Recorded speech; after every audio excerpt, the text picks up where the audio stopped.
Well, what is going on, everybody? Welcome.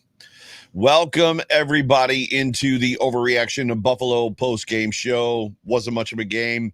Brought to you by the Market Dominator team on the Buffalo Rumblings, the Vidcast Network, presented by Picasso's Pizza.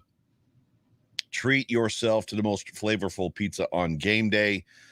Picasso's, we are Buffalo Pizza, shipping local and nationwide. Order online today at picassospizza.net. I'm the voice of the Overreaction Buffalo Sports Show, post-game show. My name is Joe Miller. You can find me on Twitter at Joe Miller Wired. It is so good to have you. Please do me a favor.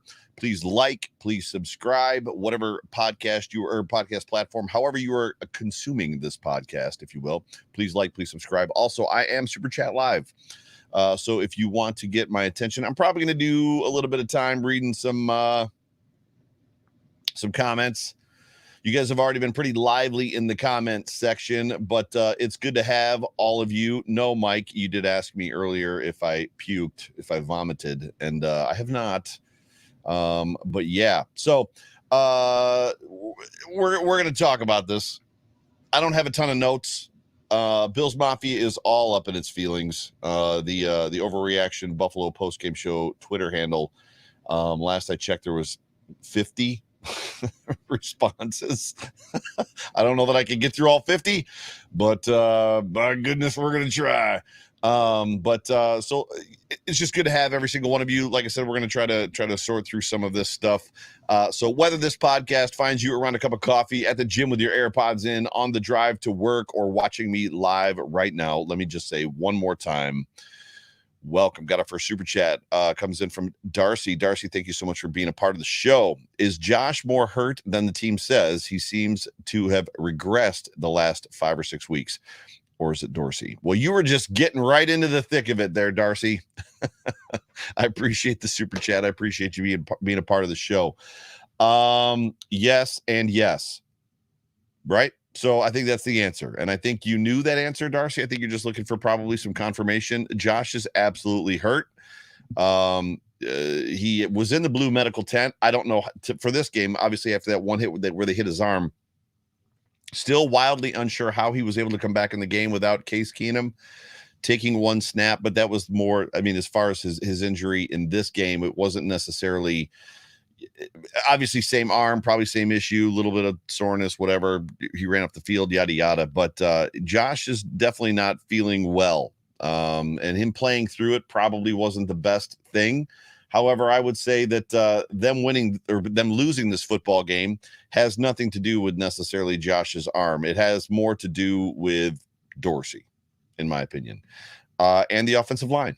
And, you know, when you're looking at Dorsey, when you're looking at the offensive line, you can put that information anywhere you want to put it as far as football teams go. And as far as blame goes, you know, Sean McDermott said eloquently in his post-game speech that, you know, if you want to start somewhere, start with me. And that's really gracious for the head coach of the football team that is in no way, shape, or form in danger of losing his job. And I don't feel like Sean McDermott should lose his job, but there's a lot of people that are very angry right now that are in Bills Mafia. But, you know, when you know that you're secure in your position, it's a lot easier to be like, hey, you want to blame somebody, blame me. And that's kind of like where Sean McDermott is. And on, you know, in some respects, at some moments in time, in some moments of life, that's very stand-up-ish of a person. Hey, look, if you want to be mad at me. If you want to blame somebody, blame me. I'm in charge of the football side of the organization, blah, blah, blah, blah, blah. But when there's no real risk of anything, it's less chivalrous, I guess is what we'll say. But I do have a ton of information to kind of get through. Not a ton. That was a lie. I've got sparse notes comparative to other things. And some of it may be rant-esque. The season is over. The Buffalo Bills have lost in the divisional round of the playoffs yet again, 2 years in a row, this time to the Cincinnati Bengals. And we are going to talk about it. One more super chat before I get to John Spascheck. Jessica Tennis. Jessica, you know I appreciate you a lot. Thank you for being a part of the show. In my opinion, it is Dorsey and Josh, 2 peas in a pod. Okay. I think Josh has gone out of his way to protect Ken Dorsey this season. I think this it's in my notes later. I think this offense has wildly regressed even since the beginning of the season. It lacks creativity. It lacks ability. It lacks efficiency. It lacks surprise. It lacks toughness. It lacks the amount of stuff that it lacks. It lacks the ability to adjust, not in game, week to week. Outside of this week, we're going to throw all short passes. Next week, we're going to throw all deep passes. Then the week after that, we're going to throw all short passes. And the week after that, we're going to throw all deep passes. When you watch other teams just execute offensively, when you watch the plays that they run, even the Bengals, the plays the Bengals ran in this game to scheme their guys open, the way the checkdowns flowed to the running backs and whatnot, this team, the Buffalo Bills lack that ability. They lack those concepts. They lack that stuff. I don't know why. I don't know, to your point, Jessica, if it's a Josh and Ken thing and they're in a room and Josh says, I don't like these things. And Ken's like, great, we'll take them out. I don't know if it's Ken not being creative enough. I don't know if it's Josh not running the plays, executing the plays the way that they're supposed to be executed. I don't know if it's Ken going, I don't like these plays, so we're not going to run these plays. I don't have those answers. Brian Bowers basically says, Dorsey and Allen are the same guy. That's not true. Daboll was the guy that reeled Allen in. Daboll did reel Allen in. That is true. But I don't think that has anything to do with the vanilla-ness of the offense and the fact that Stefon Diggs vanishes for long stretches of games. Vanishes. I don't think that's a situation where Josh Allen is like, I'm just not going to throw the ball to Stefon Diggs anymore. At least not for the third quarter. I think those are play calls. And I think those are reads. Man, you guys are going to let me get to any of my commercials. Jessica Tennis back with another one. It is two quarterbacks who are QB centric. Sure. I can't argue with that, but I don't think you put the blame. Josh Allen doesn't write the plays. He doesn't script the offense. Josh Allen doesn't come up with a game plan. Josh Allen isn't in the game. He's not in the huddle doing what Peyton Manning and Jim Kelly used to do and calling his own plays. He receives a play. Josh Allen was asked in his press conference after this football game. He was asked about the play calling. Were you comfortable with the play calls that were coming in? And he said, and I quote, I will never criticize the play call. That's chivalrous. That is 1,000. We have heard many quarterbacks this year on many different teams slam their offensive coordinators. Players talk about it. They don't like the play calls or blah, blah, blah, blah, blah. And Josh Allen was like, I will never criticize the play call. Josh Allen, I think there's a beginning and an end to Josh Allen and Ken Dorsey. And I don't mean like tenure wise. I mean, how far one goes and how far the other goes. Make no mistake, this is Josh Allen's football team. But at the end of the day, Ken Dorsey is the one that's scheming the offense, not Josh Allen. Josh Allen is not Peyton Manning. Josh Allen isn't going to go to another team someday. Or I should say, Josh Allen, if this was the end of his contract year, he isn't going to pick a team that needs a quarterback really bad. He's not going there and then rewriting their offensive script the way that Peyton Manning did when he got to Denver. Josh Allen's not doing that. So you can blame them both, but they're not two peas in a pod. They're not together in this. They're not thick as thieves. So I have questions and stuff like that, and we'll probably break a lot of that stuff down possibly through the offseason, but we'll see. Let's get to the first read. This show is brought to you by the Market Dominator, so let's hear from John Spazchek and the Market Dominator team real quick. Introducing the Market Dominator. Folks, I'm John Spazchek. That's right, the Market Dominator, and I am the proud sponsor of the Overreaction podcast hosted by my good friend, Joe Miller. His approach is absolutely outstanding. It's excellent. And that's what our approach is when we get into real estate. We help our clients win, just like our beloved team is doing week in and week out. So folks, if you want somebody representing you with the most cutting edge technology, using artificial intelligence and everything we can get our hands on to help you win, you reach out to me directly, 716-570-3298. We will answer our phone. And one more thing, go Bills. Go Bills. That is John Spaz. Check the Market Dominator. If you are in the market to buy or sell a home, please call the Market Dominator team.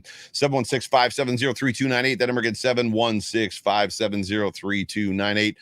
Real quick on John Spaz. Check. John believed in me.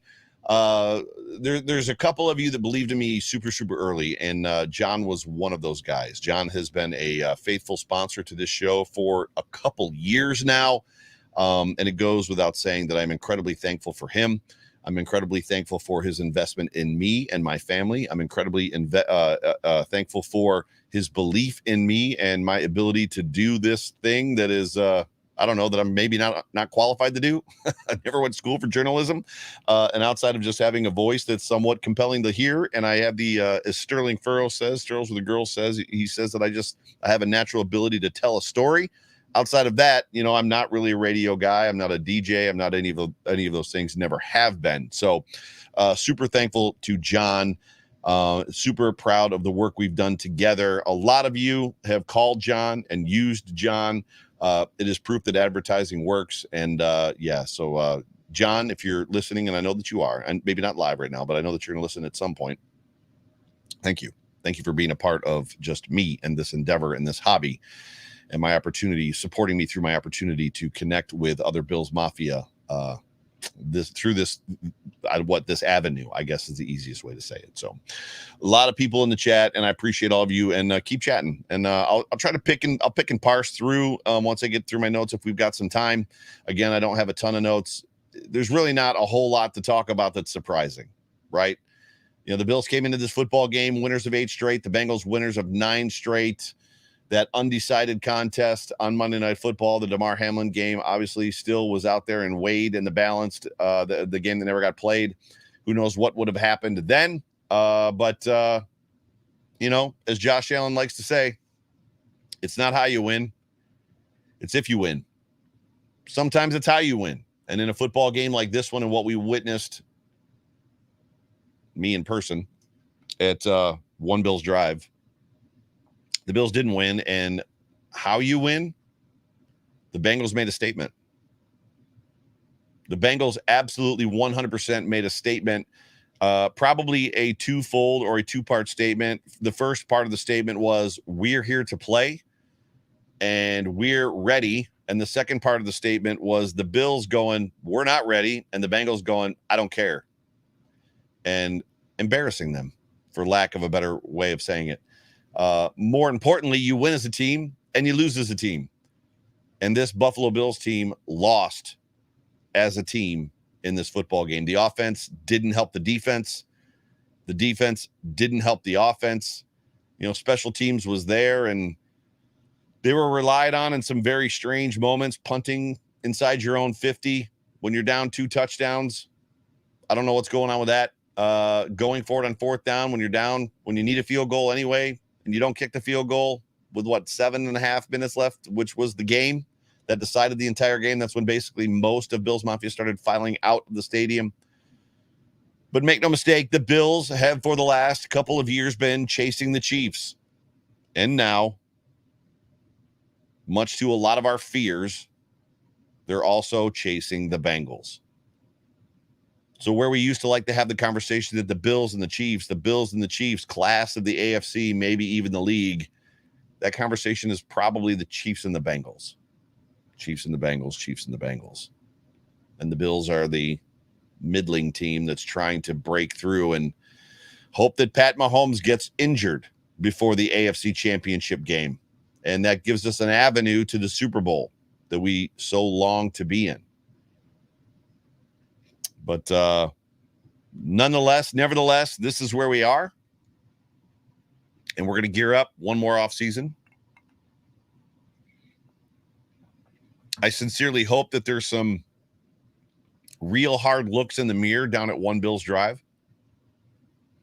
I sincerely hope that there's some difficult and hard talent evaluation that happens down at One Bills Drive. We'll talk more about that in a minute. The Bengals came in beat up on the offensive line in this football game, and there was an expectation that the Bills, would exploit that. And I said last week on the John Fina show, Steve Tasker was our guest in case you missed it. And I said, it just seems like most of my life, definitely throughout the drought, any single time we had a team come in here that could be exploited, like the Bengals, with second and third string, not third string, but like the number 2 and number 3 wide receivers. The Bengals are 32 in the league, number 32 in the league in defending. The second and third wide receivers, I believe, is a stat that I heard. In the league, they're horrible at it. They're good at shutting down number 1. They're horrible at defending the others. Surely we can exploit that, and the Bills don't. The Bengals come in missing their first, second, and I believe third offensive tackles. Surely our edge rushers are going to eat all day long. They don't. And I asked Steve and I asked Fina, why does it just seem like this is what happens? And I know that there's football talk. Well, it's football and you just this and that. And game plan, those guys are paid on the other side of the ball too, yada, yada, yada. But it just seems like other teams are able to exploit things. For instance, why is it that the Buffalo Bills, when they're given a roadmap on how to beat a team, we'll use the Dolphins as an example. The 49ers beat them by using a certain play style or a playbook, and then the Chargers doubled down on that and destroyed the Dolphins and made them look absolutely silly on offense. And the Bills play the Dolphins. What do? They just trot their nickel 4-2 out there, play off coverage, and we're just going to do what we do, and that's it. Why can't they do things? Why can't they adjust to things defensively, offensively, whatever, to play against it? Why do they not game plan against their opponent? Well, they do, I'm sure, game plan against their opponent. But you're looking at a Bengals team that just did to us defensively what has been done to us the last 2 games to basically keep Josh Allen subdued, keep him in the pocket. If he does break out,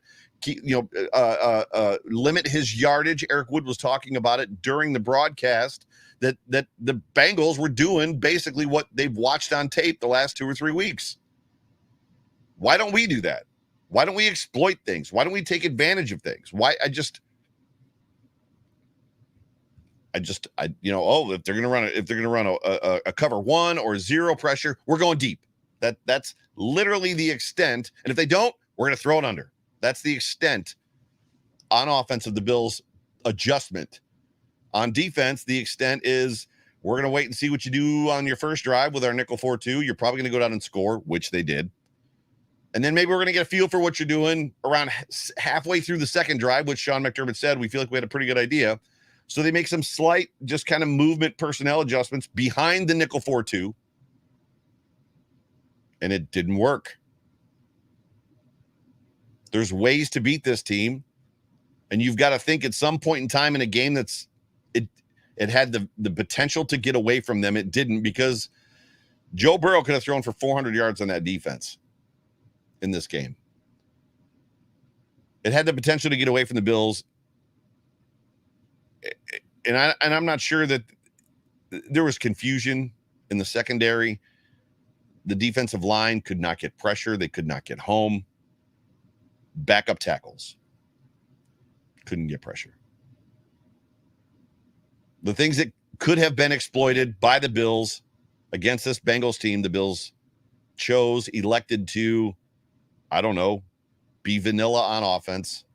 Can you and if you guys want to keep blaming Josh Allen for not having weapons around him and having a vanilla-based offensive coordinator, I guess that's what you can do in this moment. And they played their nickel 4-2. And I was asked at the tailgate, which the tailgate was awesome. Jordan Poyer's dad was at the tailgate. John Fina and Mimi Fina were at the tailgate. Daryl Talley was at the tailgate today. Mary Wilson was at the tailgate. That was crazy. Deion Dawkins' mom was at the tailgate today. That was pretty cool. But I got asked several times, and I said, when I was asked, what do the Bills need to do, or what's going to have to happen for the Bills to win this football game? And I said, well, they're not going to have to make mistakes. And they didn't. They didn't turn the football over. And then I said, they're also going to have to not let Joe Mixon beat them. To which, in every instance, the reply was, wait a minute, you think that they're more worried about stopping Joe Mixon? And I was like, no, I think they're going to sell out against the run defense, or against the pass defensively, which means they're going to let Joe Mixon run, but they've got to make sure Joe Mixon doesn't kill them, because he can. And we just watched a defensive football team where they beat us with the pass, they beat us with the run. They just flat beat us. I don't know if it's in my notes or not, but Matt Milano actually was interviewed after the game, and he said that there was just no energy. There's no momentum. There's no juice, was the word he used on defense. Sean McDermott, when he was asked about Matt Milano's comments, he said, well, they got to do an offensive rhythm pretty quick, and we couldn't get them out of it. And our offense didn't help them. And before you knew it was 14-0. But I felt there was energy at first. And Matt Milano disagreed right out of his own mouth. Nope, we had no juice. We had no energy. Brandon Wright says, to my comment about vanilla offense, vanilla more like bland. And then he followed that up with vanilla is an upgrade. And Peyton Place says, we just got beat. I disagree. I've been on this show for the last 10 or 12 weeks telling you that the only team that can beat the Buffalo Bills are the Buffalo Bills. And while the Buffalo Bills did get soundly beat in this football game, they were out-coached, which is a preparation issue. I think they were out-focused. There was a lot to it. Even when you look at it's one, so we've all watched those dominant football games where a defense, I'm thinking the Ravens defense. We've seen this Bills team do it to teams before, where the defense just houses the offense completely. No matter what they want to do, and no matter what they're trying to do, they're getting forced into mistakes. They're getting forced into bad decisions. They're getting forced into bad plays. Whatever it is, our offense wasn't manhandled by this Bengals defense. There were just bad plays, and it wasn't even a play call situation. It was just a bad play running. There was one play in particular, and I want to bring it up on the Phoenix show tomorrow, where the ball is snapped. Roger Saffold pulls out around the outside of Deion Dawkins and takes off to his left, vacates his spot and takes off to his left. When Josh gets the ball, he hops to his right like he's going to throw the football. There was nobody there.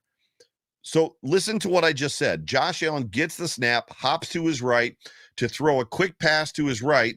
The guy was covered. Meanwhile, at the very same time, Roger Saffold has jettisoned his position as the left guard, has circled around Deion Dawkins, and has taken off for the sideline like he's expecting a run. I don't know. It was in the third quarter. I don't know how many of you caught it, but I was like, what is happening right now?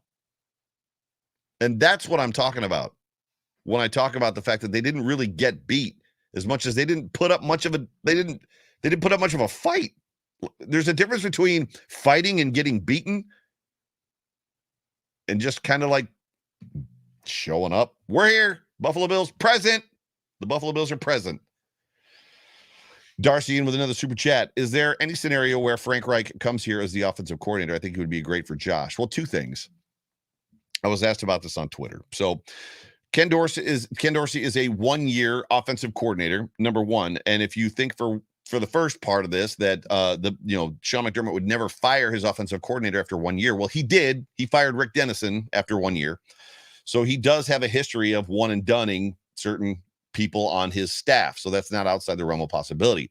To the other part of this question, Frank Reich, I do believe that Frank Reich is probably going to get considered to be, consideration for a head coach. If he doesn't, it's not outside the realm of possibility. But, Frank, I love Frank, but Frank is grasping onto the past a little bit, right? Right? I mean, yeah. I'm turning my short notes into long long takes. I apologize, everybody. And I don't know if this is what you guys want to hear or not. So if y'all hate me after this, forgive me tomorrow. Where was I at? Snow was expected to forecast, and boy, did it snow. It snowed the whole game. It started snowing. I started making my way into the stadium around 2:00, and it started snowing. And by the time I got into the stadium, it was snowing. I was like, what is happening? No real wind to speak of in this game. It was not a factor. It was wet and chilly. It wasn't too bad, though. I was warm pretty much the whole game. But it was the weather, the weather, it was weatherish, right? It was precipitous, but the weather was not necessarily the problem. I don't think footing was the problem. Clearly, we didn't see people dropping footballs all over the place. So for either team, actually, the Bengals did a really good job of making some pretty great catches as far as that goes. But I think the big thing about just the weather itself is, we've long lived on this belief, on this notion that we somehow have home field advantage, especially through the playoffs, right? See you in Buffalo in January might be chilly. The Dolphins came in last week and put it to us with a third string quarterback in the first round of the playoffs, and the Bengals just beat us in our own house in the snow. So maybe it's just time to build a dome, right? So maybe somebody needs to call Ron Raccuia. Maybe somebody needs to call Governor Hochul and say, yeah, this whole open air thing, just give us Josh Allen in a dome where he can chuck the football over the yard, because I don't know that the weather is providing us the advantage that we want.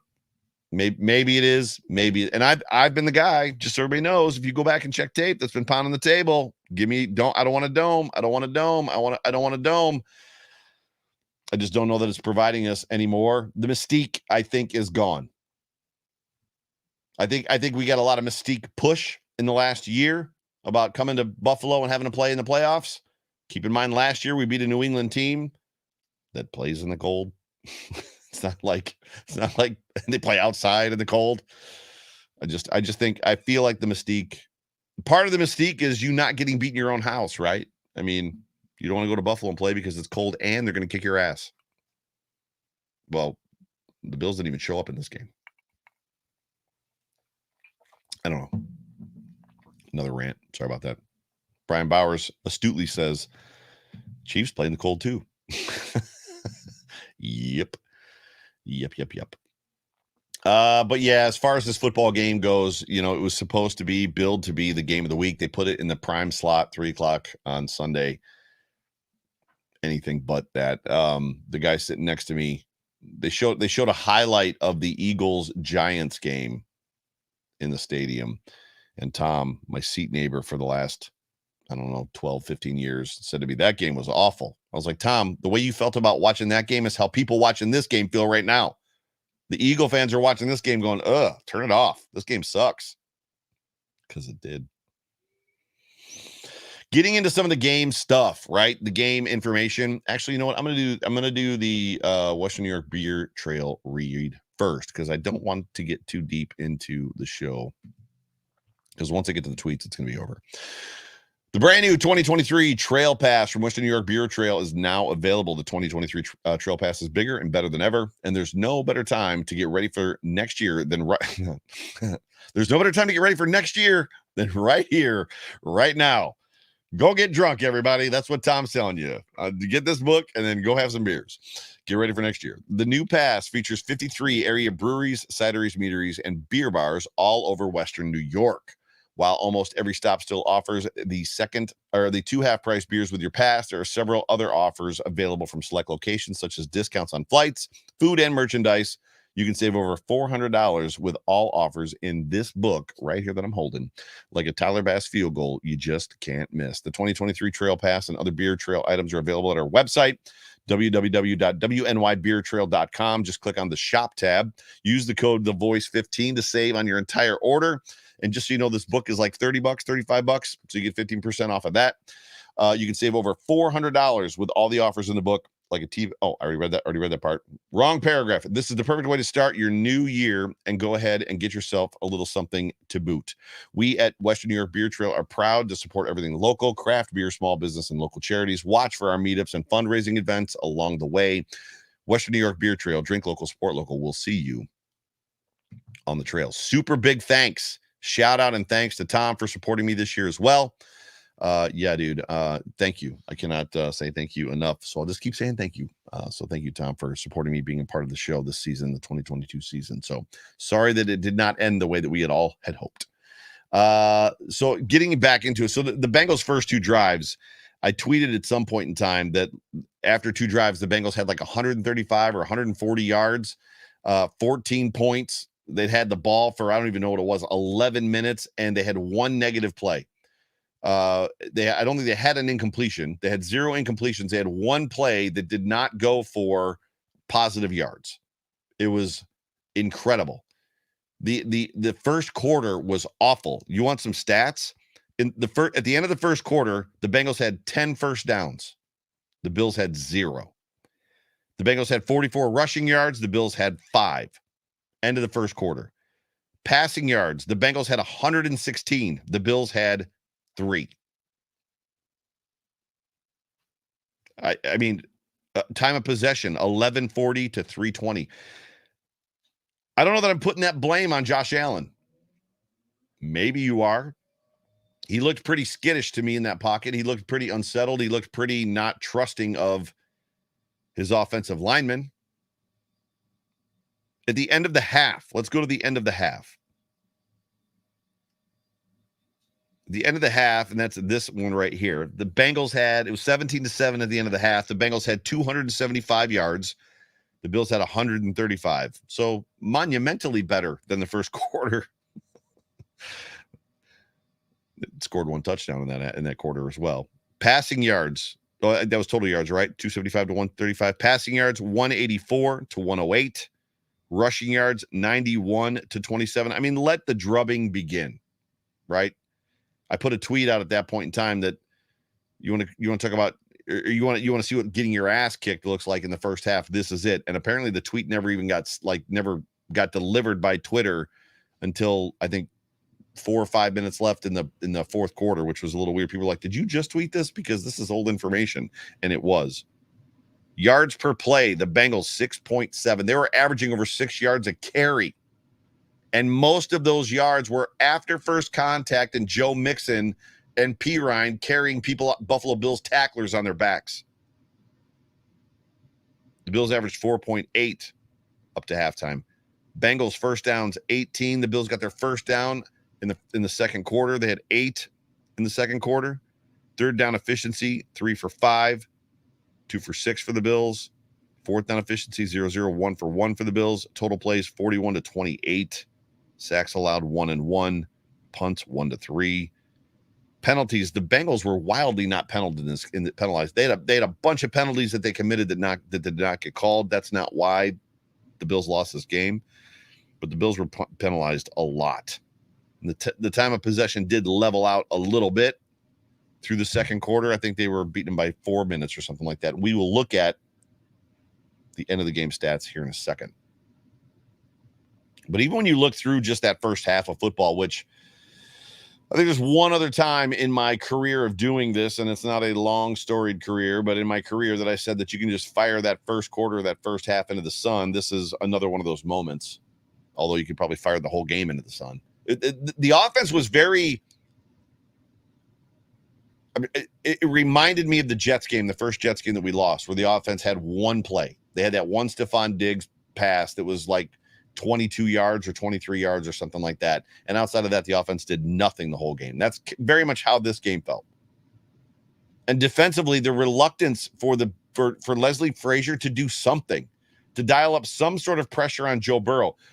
It's almost like the nickel 4-2 in the Sean McDermott, Leslie Frazier defense is the whole game plan is, if you've got a beat up offensive line, we're going to rush our 4 guys because that's going to give us the opportunity to drop 7. And then good luck passing the football.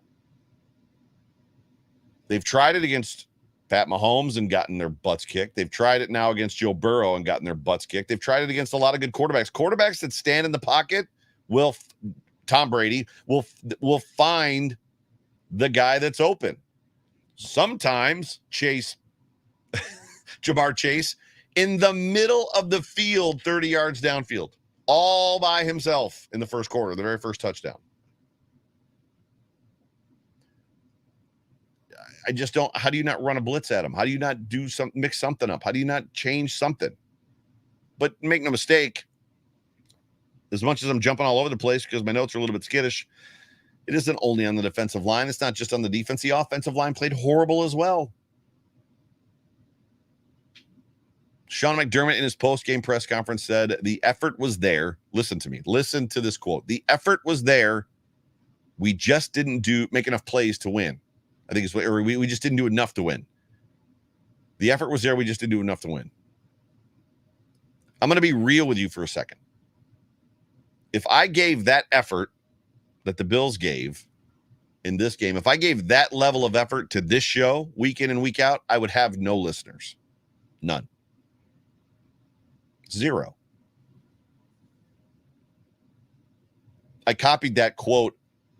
I can't remember who tweeted it first. I copied it. I quote tweeted it. And I just said, hey, bro, Sean, I need you to go back and check the tape and check the tackling in this football game. And then get back to me on your thoughts of the effort. Because the tackling was horrendous. Horrendous in this football game. But it's not just one thing. You win as a team, you lose as a team. And my goodness, did they lose as a team in this football game? It was awful. This football team, listen, I'm going to say some things that a lot of you might not agree with, and some of you might. And I'm not looking to get amens. I'm not looking to get applauses. I'm just telling you from where I sit and from what I see. This is what my message is going to be through the 2023 off season. And I don't know that this stuff can be fixed. And this is what I'm going to wrap up. I'll probably hit the game stats and then I'm going to do the tweets. This football team, the Buffalo Bills, have no weapons outside of Stefon Diggs. And I don't mean Josh Allen. And I know what you're thinking already. Oh, but we got Khalil Shakir. Well, no. Andy, my brother, said several things back. When Khalil Shakir is having a good game, it doesn't mean good things for your offense. That's not a bad statement on Khalil. It just means where's Gabe Davis besides dropping footballs, right? I mean, I like James Cook a lot. I think James Cook has a lot of potential, and I think I'm very excited to see James Cook next year. James Cook is not a weapon right now. The only weapon that this Buffalo Bills team had in 2022 was Stefon Diggs. And he was visibly upset from what I hear on the sideline. I did not watch the game feed. I was at the game. I did not see him upset, but apparently he was upset. There's also stuff out there about him leaving the stadium early. Now, you can project upon him that you feel like he left the stadium early because he was really upset. There's also a great possibility that he was trying to get home to watch his brother play in the playoff game that's going on right now, because he's a big family man and he loves his brother. So if I had to guess, he was probably upset, sure, but I don't think he left the stadium in a huff because he was being a baby and pouting and wanting to get out of there. More than likely, he's trying to get home, traffic, wanting to get home so that he could watch his brother play football. But this team has no weapons outside of 14. Don't get it mixed up. And bringing back Beasley was a great idea. I think bringing back John Brown was a great idea. I don't feel like the Bills did anything to scheme them into this offense at all. This offense started with a horrible wide receiver strategy. Horrible. And I've talked about it on this show a lot. They went into the season with 3 or 4 slot receivers. None of them named Cole Beasley. And 3 boundary receivers, one of them Jake Kumaro, who's a special teamer. They started the season, their wide receiver strategy was Gabe Davis, Stefon Diggs. That was the strategy. And I'm not saying, so don't put words in my mouth. I'm not saying that Isaiah Hodgins would have changed that. I know you guys know that I'm tight with Isaiah and I've got a love for the kid and I want to see him do great things and would have loved to have seen him do great things in Buffalo. I'm not saying that Isaiah would have changed that, but they should have known what they had on this roster. And the fact that they let Isaiah Hodgins go tells you they didn't know what they had on this roster. Horrible strategy at wide receiver. 4 slots, starting 3 on game day, starting 3 boundary guys. One of them is a freaking special teams guy. And then one of your slots gets injured in Jamison Crowder. Your only other boundary receiver gets injured. And then like you bring John Brown back and you bring Cole Beasley back, and then you start forcing Khalil Shakir into the lineup. You bring back John Brown, who's playing the boundary. You bring back Cole Beasley, who's playing the slot, and Shakir ended up playing more after Cole got back, like reunited with this team, than he did before. I don't know if anybody else caught that. Like, what is happening there? Is that like front office management going, hey, this guy can help us, and then the coaches going, no, we don't want that guy. Like, that was wild to me, especially in the Dolphins game. It very much felt like Khalil Shakir was being forced into this offense. Say it ain't so. And I like Khalil. I'm not saying that I don't like Khalil. I don't consider him anybody that a team is going to scheme against. Oh, we got to worry about that guy. They're not. They're not worried about James Cook right now either. They're not worried. They might be worried a little bit about Dawson Knox. The guy that they're worried about is Stefon Diggs. That's it.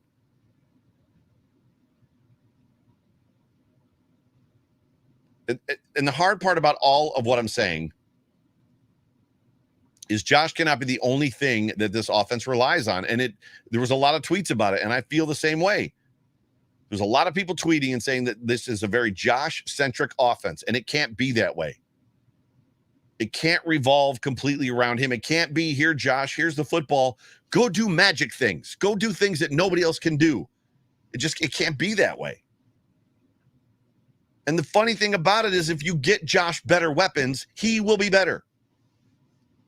Josh will be a better football player with better weapons. You watched the Chiefs jettison Tyreek Hill. And Pat Mahomes is still Pat Mahomes. I'm going to say it this way. Not because they got Juju Smith-Schuster and Valdez-Scantling. No, the reason that Pat Mahomes had a really good year was because of Pacheco. They went and got a 7th-round running back who they struck gold with. And that guy kept defenses off balance, which allowed Pat Mahomes to throw the football wherever he wanted to throw it, largely to Travis Kelce, who defenses just won't cover for some reason. Get Josh Allen weapons, and he will be a better quarterback. Ask him to do everything for you, and he's always going to be limited.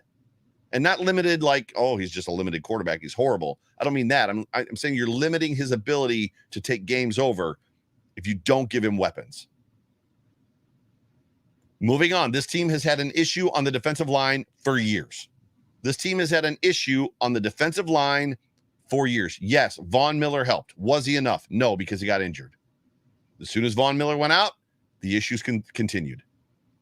This team has issues on the defensive line and has had them for years. Tackling has been an issue on this team for years. This team has, since McDermott has gotten here, has had a problem with tackling. They try to glance blow guys. They dive at they're not diving at people's feet and missing. They're trying to like hit them really hard in the shoulder pads, or they're trying to grab their shoulder pads. Like, you don't tackle a guy by grabbing his shoulder pads. It's like the first thing they teach you when you start playing football. Tackling has been a problem on this team for years. This team has issues on the offensive line, whether it's players not developing as quickly as they need them to, Spencer Brown, or they've got contracts expiring, Roger Saffold. Mitch Morse might be a contract jettison this year. They've got problems on the offensive line. This team is about to have a huge hole at safety. And that's one hole if Micah Hyde makes a full return. And oh, by the way, Micah Hyde's contract is up after next year. And the guy that was waiting in the wings, DeMar Hamlin, it doesn't look like he's going to make it back anytime soon. Huge hole at safety, at least one. This team is about to lose Devin Singletary. And next year, they're going to go into that season. Right now, it looks like, obviously, the draft is coming, free agency is coming, all that. James Cook, Naheem Hines at running back. Did it seem to any of you like they trust either of those guys? Doesn't to me. This team has lacked creativity and growth all season. What do I mean by that? I mean creativity in scheming, both offensively and defensively, and they've lacked growth, which means the ability to learn off of either mistakes or the ability to grow off of people catching up to them. Right? And the good news is the Cowboys, I believe, just lost, which means that's going to take some of the sting off of all of the media stuff tomorrow about the Bills losing, because the Bills got beat by the Bengals and the Cowboys still continue to not be able to do anything in the playoffs. This team has lacked creativity and growth all season. You get the feeling, and McDermott said it in his press conference again today, they understand, that the staff understands, the front office understands that football is won up front. You've got to win at the line of scrimmage. You just have to. Yet we get this for football games. We get this defensive line performance. We get this offensive line performance. And this isn't the first time. It's not the first time this year. It's not the second time. We've had problems, as I said, on the defensive line for years. They keep reshuffling the deck, reshuffling the deck, reshuffling the deck. Same problem. At some point, maybe it's a scheme issue. Von Miller came into this team playing 80 or 85% of the snaps of every team he'd been on. Maybe the rotating guys at 48 to 52% thing just isn't it. Maybe it doesn't work. Go find some freaking ball busters, put them out there, and sick them on a quarterback. Give me another Von Miller that's a young kid that's a lot cheaper that maybe you drafted, put him on the opposite side of Von Miller, let him go for 90% of the snaps, and make hay. Hendrickson doesn't come off the field for the Bengals. My brother Andrew Miller has a super chat. Andrew, I'm sorry it took me a little bit of time to get to your super chat. I appreciate you. The Bills need to spend money like the Rams. Go win. I don't know if they've got the ability. I don't know if they've got the money to do it right now. But at the end of the day, I don't care what the stats say. I don't care about DVOA. I don't care that per ESPN and Pro Football Reference, where the number 5 defense and we're the number 2 scoring offense. I don't care what any of that crap says. This team has regressed this year. Your eyes tell you the truth. This football team has regressed. Ask yourself. I'll wait. Has this team regressed? Do I think this team has regressed? Ask yourself that question right now. You know it's true. This team has regressed. 100% regressed. They've got to fix it. I'm going to leave you with that. And then I'm going to jump over to the tweets. I'm going to skip the game, the stats, because there are a lot of tweets. I cannot believe how many tweets there are. This is unreal. I'm going to do the best I can, fam. After this football game, I sent out a tweet from the Overreaction Buff handle. The Buffalo Bills drop a divisional playoff game yet again. Only this time you have to ask whether they even showed up for it. It was kind of negative. How's this loss got you feeling, Bills Mafia? Reading your tweets at 9 o'clock. Autumn at AutumnRE_sports. Depressed. They need to mend things with Diggs and get the O-line and wide receiver help. This sucks. Psychofanatic at Psychofanatic. Sad day. I don't think they even showed up to play. Still love my Bills, but sure don't know what is going on with today's performance. Can't say I disagree. I don't know that I'm going to have much to comment back. I mean, if I get really intrigued, I might comment back, but for all intents and purposes, I'm just going to read the Mafia's feelings. Karen at GOO Sabres Bills. Terrible play calling on both sides of the ball. Time to look really hard in the mirror regarding coaching. It was a great season. I'll take it over the drought years. Hamlin is still with us, so we still won. Hashtag Go Bills. Hashtag Bills Mafia. Still. Hashtag Wildest Dreams Land. Retweet. Richard Rush at Richard R. Rush, whose birthday I believe is today. Happy birthday, Richard. Appreciate you. Love you, dude. You know that. What hurts the most is the lack of fight they put up. It was disgusting to watch. He's got Ralphie putting his head down on the desk. You aren't wrong. The Bills fan in the C at Bills_, big_big. Dang it. At big_Bills_guy. My bad. Frazier and Dorsey were overmatched. Frazier laying eggs in the playoffs is becoming a thing. It seems like it. Patrick John Hizzy at Patrick Hizzy. The Bills are now the Peyton Manning Colts or the Alex Ovechkin Capitals. I was thinking about this today. Those teams got their day in the sun. Here's hoping we can get ours too. I was thinking literally today that the Buffalo Bills are becoming the Peyton Manning Colts. That there's one other team or other teams out there that they just can't get past. The Dolphins. They're the Dan Marino Dolphins. They're a really good football team with a really good quarterback. But there's another guy in the same division or another 2 guys, Jim Kelly, John Elway, that they just can't get past. And if they do get past, they get stumped by Joe Montana. That's a great take. That's a great take. Probably because I agree. Josh Allen is God at Enfuego Dugo. Not good. The defense sucked. Straight to the point. Chef at the Critical Chef. Bills were embarrassed today. McDermott's D isn't what he thinks it is. Their version of zone D has me infuriated. D line should have feasted on that offensive line, and they wilted. The O-line is trash. Better draft 2 guards early. 0 play calling. Outclassed, outmatched all game. Had no answers for Cincy. He pretty much summed it up right there. This time next year, Rodney at Saxa Dave. My guy, Saxa Dave. Started the season Super Bowl favorites. Ended the season with no real wide receiver 2, needing serious offensive D-line improvements. Wow, Dave's in my head. Plus doubts over if we can afford to re-sign some important players in key positions. The one constant, getting out coached, is still here, though. Darcy, who was in the comment section, at Darcy Khan. They had no answer for Cincinnati on offense or defense. Either the Bengals are better than we thought or the Bills are not as good as we thought. Both, Darcy. Both. That's the second time that it's both. My guy, Payton. Payton plays in the comment section. Shared elsewhere. This was from the 2020 AFC Championship game, part 2. I hope this time the lessons of reinforcing the trenches, especially the interior offensive line, D had injuries, is heard. Proud of the Bills and what they overcame this year. Yes, Payton, me too. Sad I won't see them again for a bit. Everyone has bad days, it says. Don't give up, pause, rest, reset, restart, but never quit. Always pick yourself up and keep going. I like it.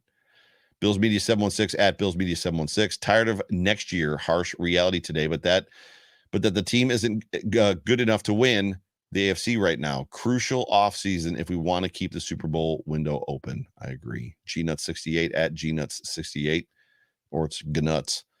It almost seemed like they were wearing the wrong cleats. The Bills were slip sliding everywhere, but the Bengals had no problem. But honestly, their heads haven't been in it since the DeMar Hamlin game. I don't know about that, but I hear you. Joe at Joey_McNabb. Some of the play calls were making me want to rip my hair out. Why was it that the only receiver Dorsey could scheme open the last few games was Shakir? Milano and Taron Johnson seem to be the only 2 players who showed up on defense. So frustrating. Go 49ers, I guess. And the 49ers won. I echo all of those statements, Joe. Zach Jennings at Zach the Rioter. Need better coaching. At least with Jim Schwartz, we looked like and played like a top 5 defense. You're going way back. Jim Schwartz. Awful play calling from Frazier. Yet again, in the biggest moments, offense was lackluster at best. Along with being way too predictable. And the O-line. Oh my God, the O-line. Dude, the predictability is probably the best way to surmise that offensive line or that offensive scheme. Just that whole thing. Jimmy Key at Jimmy Key with 4 E's. Mad as hell, and I relieved at the same time. Burrow and company fired on all cylinders tonight. Alex Dukowitz. Alex, thank you for being a part of the show. He just said bad. Bills Mafia Mike 14092 at Taserman03. Last year hurt more, but I felt better about it because there was a promise for the next season. This loss, I don't have that promise with the holes we have to fill this offseason. Worried. That's actually a great, as much as gut punching, as a gut wrenching, as a punch in the gut, that last season's loss to Kansas City, the way that we did with 13 seconds, the way that the whole thing fell apart, it left you with hope that we could be better. This loss sucks way worse. Like, show up. Take it down to the wire. Lose in 13 seconds. Don't lose in the first 2 drives. 14-0, game over. Because that's what it was. 27-10, 14-0, game was over. Sorry. Eric Samolsky at Samsky NYC. Defense was on their heels and dominated early, but the offense simply no-showed. Dorsey refused to alter the approach and use quick hitting passes. Diggs was a non-factor, not enough other weapons. The offensive line has been bad all season, and the quick passing would have helped alleviate that. I don't disagree. Jessica Bracco at Psych Historian. We showed up, froze our asses off, and we were embarrassed today. That's it. That's absolutely it. There's a lot of Bengal fans in the stands today. There was more opposing team fans in the stands today than I've seen all season. There was a lot of Bengal fans there. Buffalo Bills Dude 25 at TB versus 607. They've plateaued under McDermott. It's possible, but I doubt it. Deadly Edley at Edley933, mentally depleted post Hamlin. Talk about the team or him, I'm guessing. Bill S at CRZY Bill. This game was like most of my blind dates before I got married, and they never showed up. At what point does McBean address the coaching issues? I despise coaches doing interviews in the postseason. We didn't even talk about that. Was there a distraction for Ken Dorsey for doing that interview? And with everything invested in our defense, we stop nothing. Changes are needed. Hashtag go Bills. MRobs at MRobs86. We need one or more stud players. We've been keeping our heads above water with Diggs and Allen. I want to blame the coaching, but when you have a top 10 defense and offense, yeah, this team has regressed.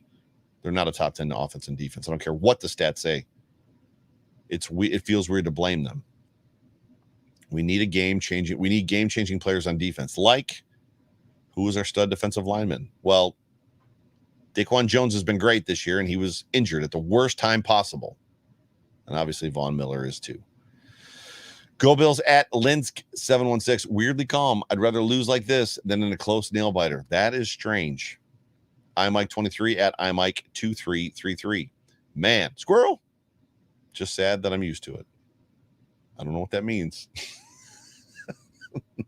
Sharon Briandy. Sharon, haven't seen you in a while. It's good to have you back at Sharon_Briandy. I love the Bills, but I just don't understand why our defense was so bad. This is the second time in a critical game we played tight. Last year, we didn't even throw until the second half. I hope for some changes because we are not great, just good. Thanks, Joe, for making my season. Sharon, I appreciate you. You are welcome. At Kevin Kaiser at Kaiser71.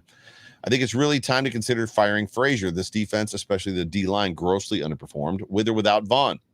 A few of these players that have been in the system didn't play well when called upon. AJ Epinesa. Time to make a big move. Thank you for being a part of the show. Blondie at Blondie Leone. We need to clean house. McDermott will not take us any further. I disagree, but you are more than entitled and welcome to your opinion. Pamela at Pamadonna. Don't call her Pam. She gets mad.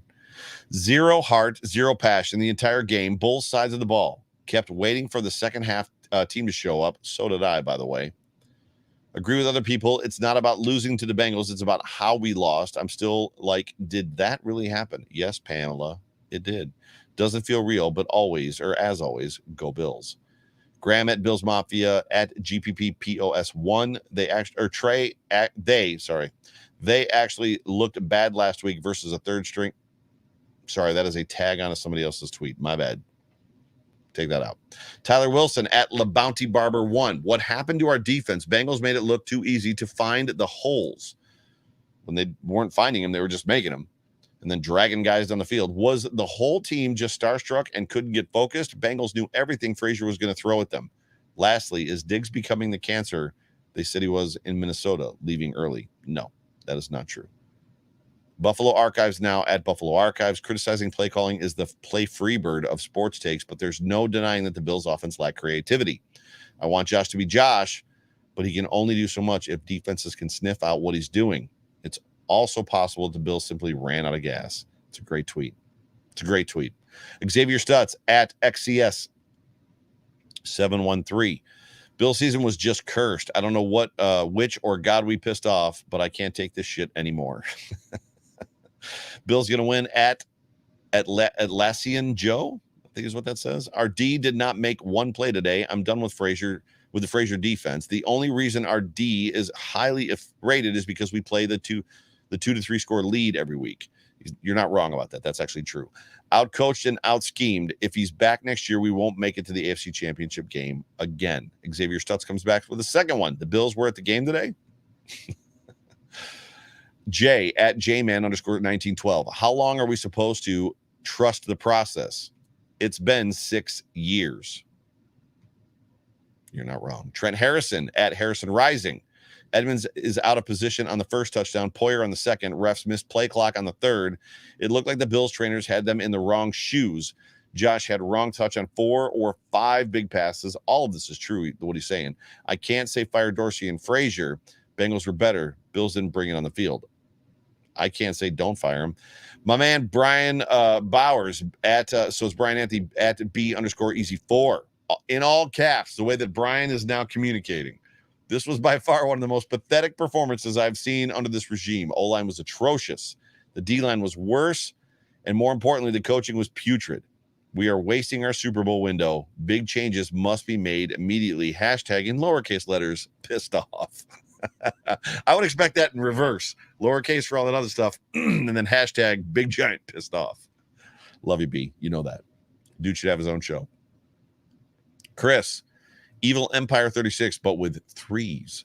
My only thought is you have a franchise player in Allen, but you failed repeatedly to protect him. He's not going to last forever if this keeps up. Time to spend big money up front and forsake the D-line for a year. Defense didn't stop anyone all year anyways. It's rough. Also, Allen makes the problems for this team for years. If you look at the draft picks, there's a lot of okay players, but lots of misses, especially on the lines. Need better help from Bean. It's true. Mike at MRoby3. Sorry. Bye-bye, Sean. Sean's not going anywhere, Mike. Gary at Gary Lewano or Lewankow. My bad. I apologize. That McDermott has taken this team as far as he can. There's a lot of people hating on Sean McDermott right now. That dude ain't going anywhere. Donald Parrish at Donald Parrish GA. I'd rather get my ass kicked straight up than lose Greek tragedy style like last year in Kansas City. It's funny that's the second take like this. With this team hitting a ceiling, it's fair to wonder if Bean and McDermott might be a little too precious about, quote unquote, their guys. Oh, there's football politics going on. 100%. The best players don't play. There's football politics going on. FD territory at FD territory. Sean Payton, please pick up the white courtesy phone. Sean Payton, please pick up the white courtesy phone. I added an extra one in there for just effect. Cuse Mandan at Breaking Orange 44. 2 weeks in a row, they let the backup O-line dominate. Straight trash. Straight trash. DM at DM948-01275. AFC North football is more physical since he has a more physical team. Today that showed through. Storyline: Bills without Von Miller, too big a factor. Bills without Von Miller is too big of a factor in the playoffs. So I think without Von, it's a factor. Dorsey needs a hard look. Jamie Brouillard at JBrew38. I've only got a couple more for you. We did it, guys. We're getting through it. All those draft picks on defensive line, and they got whipped by a bunch of rookie backups. Embarrassing lineman play on both sides of the ball. JA17 again throwing balls 40 yards downfield on 3rd and 2. I think it happened once. That's an overstatement. Need more creativity on both sides. Need to draft better. I like that because I agree, even though he was not recklessly chucking the football down the field in this game. Absolutely pathetic. Oh, the next one. Sorry. Me Bang Drum, my favorite guy at Bass Drum Rule. This is my favorite name combo. Absolutely pathetic. We got schooled by the Bengals. They controlled us. We didn't lose this one by beating ourselves. We were flat out beat by the Bengals. Ugly way to end the season. It's true. Sean Seifert at Seifert6 Sean. Houday Nation came in there with Burrow, ran the Bills and their fans straight out of their own stadium before celebrating all over it. Apparently he's a Bengal fan. Good for you. Buffalo Nats fan at John Phillips 7. 100% pissed off, outcoached, manhandled on both sides of the ball. Frustrating defense, D-line and secondary horrid. Maybe we need to stop deferring the ball and let Josh set the tone. I like that. Burrow took it right down and scored. Roundabout coin toss is probably irrelevant. 100% agree. Keo138 at Keo138 got their asses whooped, but better here than in the Super Bowl. I like that take. Let's see. Was there any extras that I missed? Nope. I think that's it. Those are your tweets. And that took forever. And still, you guys are hanging with me. Maybe we'll extend the show a little bit. Let's see what's in the comment section. Being that this is post-game stuff is going away. This is tough to go back to it, right? Joe's in love with loud claps and bad timeouts. Are you talking about me? Why? Because I'm telling you that Sean McDermott's not getting fired? Doesn't mean I love everything about him. Just because he called a timeout today on a 3rd and 10, and then they converted it right after his timeout. And that seems to happen more than not. And the times that he has blundered and called a timeout late, the defense has actually made the stop, only to have them turn it around. But yeah, I might have to stay out of the comment section. I don't know if you guys are being nice to me tonight. Oh, well, it is what it is. It's been a good season, fam. We've gotten through a lot. We've done a lot. It's been a tragic year for our beloved city. It's been a tragic year for our beloved team. There's so much to talk about, and we'll probably talk through it through some of the offseason. I don't know what the offseason is going to bring for this show. Tomorrow, the Off Tackle with John Phoenix show happens. On Tuesday, the Code of Conduct with my guy, Jay Spence the King. Wednesday should bring you the Hump Day Hotline. Thursday, 3-Man Rush. Friday, Food for Thought. And then somewhere in there will be the After the Snap podcast with Blake and Reed Ferguson, Miami Dolphins long snapper, and his brother, Buffalo Bill. Reed, did I say Reed Ferguson? Yeah, Blake Ferguson, Reed Ferguson. Anyway, my bad. Sorry, I was thinking ahead. I was thinking 2 sentences ahead while I was still talking. So we still got some good content coming up for you this week. So you want to stay tuned in to that for me. Tomorrow, Mafia Monday, and then Wednesday, Wake Up Wednesday, and then I will have the return of Rapid Fire Friday this week. I expect that podcast on the Overreaction Buffalo Sports Network to continue. Also looking to possibly add some characters to that roster, just so you guys know, as I'm kind of spreading my wings a little bit just from a content standpoint. But do appreciate you guys. Do love you guys. Thankful that you rode with me all season long. And you know what? This is as much pressure as there is in this, as much as it's difficult, as much as it can be extremely stressful to do these shows. I very much appreciate every single one of you who listen, whether live, in podcast form. Support me, come up to me at tailgates, the mall, airports, different places, say hi and tell me that you listen to my show and you love my show. I appreciate all of you more than you will ever imagine. I'm definitely not going to do this forever, mainly because I have a family and my job is getting more demanding, especially with travel. But for as long as I do this, just know that the reason that I am doing it is because I want to connect with all of you, and I love and appreciate all of you so much. Brandon Wright, you just sent me a super chat, and I appreciate it. If you want to just put your question in there somewhere, I will read it. Oh, Darcy threw one in there too. I don't know what's going on. There's people just putting. Darcy, do you have something? Oh, she just said great show.